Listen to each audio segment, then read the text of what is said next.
Most people spend their entire lives fleeing from the one thing that can actually save them: silence. They drown their days in noise, their evenings in distraction, and their mornings in the digital chaos of other people's lives. But in the shadows of the world there is a whisper that only the steady can hear.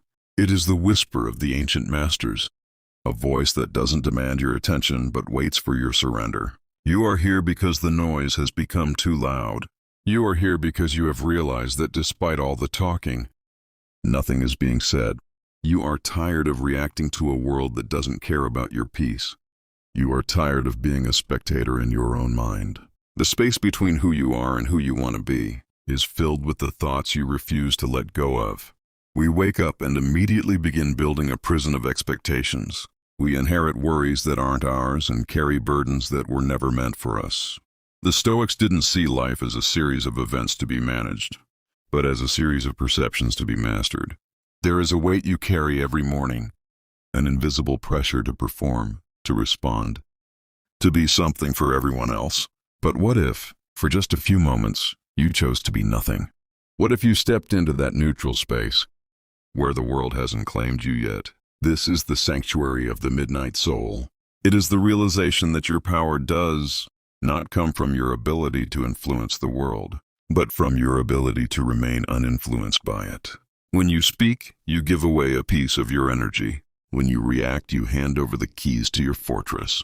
The world fears a silent person because it cannot predict them. It cannot manipulate someone who is content with their own company. Most people are terrified of being alone with their thoughts because they don't like the person they find there. They have spent so long building an identity for others that they have forgotten how to exist for themselves. Think about the speed at which you live. Your mind is constantly sprinting, jumping from one anxiety to the next, planning for a future that is always out of reach. This speed is a form of violence against your own spirit. It creates a blur where clarity should be. When you move too fast, you lose the ability to see the traps before you step into them. The Stoic path is not about moving faster. It's about becoming so still that the world moves around you while you remain unchanged. Like a mountain that doesn't care about the storm, you must find that center of gravity within yourself. Every thought that enters your mind is a guest. Some guests are wise and bring peace, while others are thieves who come to steal your focus. Most people leave their front door wide open, allowing any passing thought to walk in and take a seat. They spend hours arguing with ghosts, replaying past failures and anticipating future disasters. But you have the power to stand at that door. You have the right to ask every thought, who sent you, and what do you want? If a thought does not serve your purpose, if it does not add to your strength, why do you let it stay? Why do you feed it with your attention? Silence is not just the absence of sound. It is the presence of self.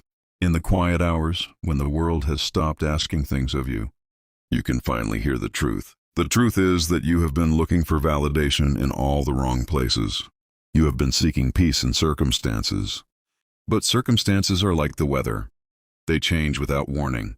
If your happiness depends on things going your way, you will always be a victim. True freedom is found when you realize that nothing external can touch the core of who you are unless you allow it. You are the architect of your own suffering, but you are also the only one who can dismantle it. Consider the energy you waste on things you cannot change. You worry about the opinions of people you don't even respect. You stress over mistakes that have already been made. You fear events that may never happen. This is a leak in your soul. Every time you focus on the uncontrollable, you drain the power you need for the present moment. Marcus Aurelius reminded himself every day that the universe is change, and life is what our thoughts make of it. If your thoughts are chaotic, your life will feel like a storm. If your thoughts are disciplined, even a hurricane cannot shake you.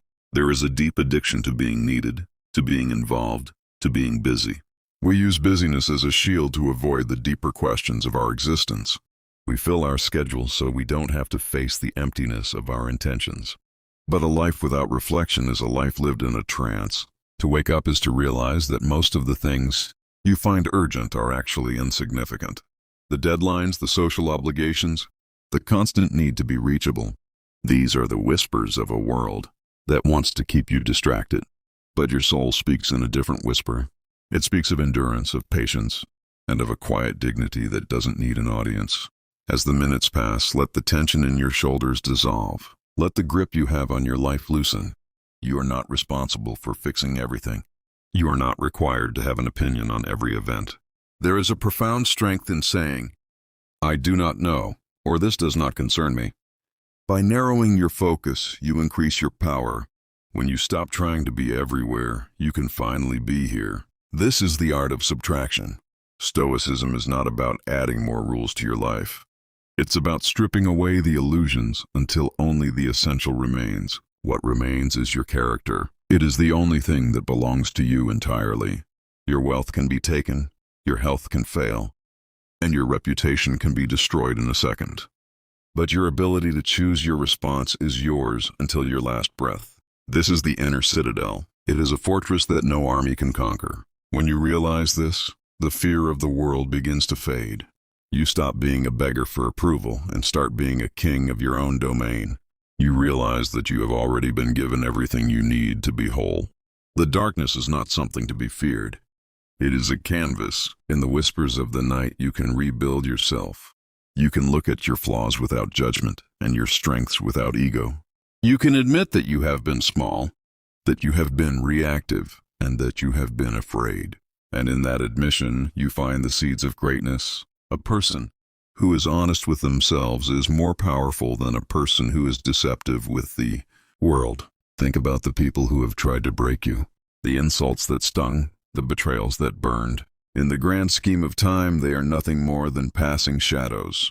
If you hold on to the hurt, you are still giving them power. But if you view them through the lens of Stoicism, you realize they were merely tests. They were the friction required to sharpen your blade. You do not hate the stone that sharpens the knife. You thank it. Without the challenges, you would be soft. Without the resistance, you would be weak. The 1% do not just think differently. They perceive differently. They see a crisis as an opportunity for practice. They see a loss as a lesson in detachment. They don't ask, "Why is this happening to me?" They ask, "How can I use this?" This shift in perspective is the ultimate cheat code for life. It turns every obstacle into fuel. It makes you unfazed by the highs and lows. You become like water. It doesn't matter what shape the container is. The water remains water. It adapts, it flows, and eventually, it wears down even the hardest rock through persistence and calm. Now imagine a life where you no longer need to explain yourself, where your actions speak so loudly that your words become unnecessary, where you move with a quiet confidence because you have nothing to prove and no one to impress. This is the result of winning the war within. This is what happens when you govern your thoughts before the world wakes up. You enter the room and the atmosphere changes, not because you are loud, but because you are solid. You are a grounded wire in a world of static. As we reach the deeper stages of this reflection, let the silence settle into your bones. The whispers of the past are calling you to a higher standard. They are reminding you that your time is the most precious resource you have, and you have been spending it like it's infinite. Every second you spend in anger, in envy, or in regret is a second you have murdered.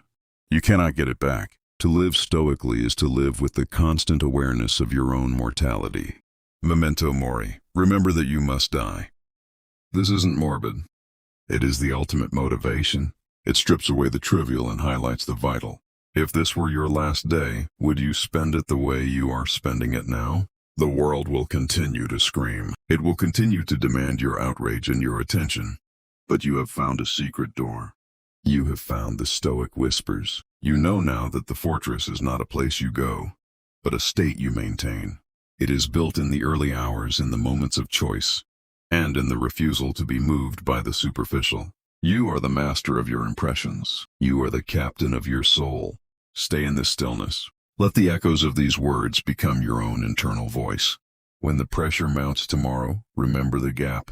When the noise returns, remember the silence. You have the shield, you have the fortress, and now you have the whispers. You are no longer part of the 99% who are driven by their impulses. You are the 1% who leads their own mind.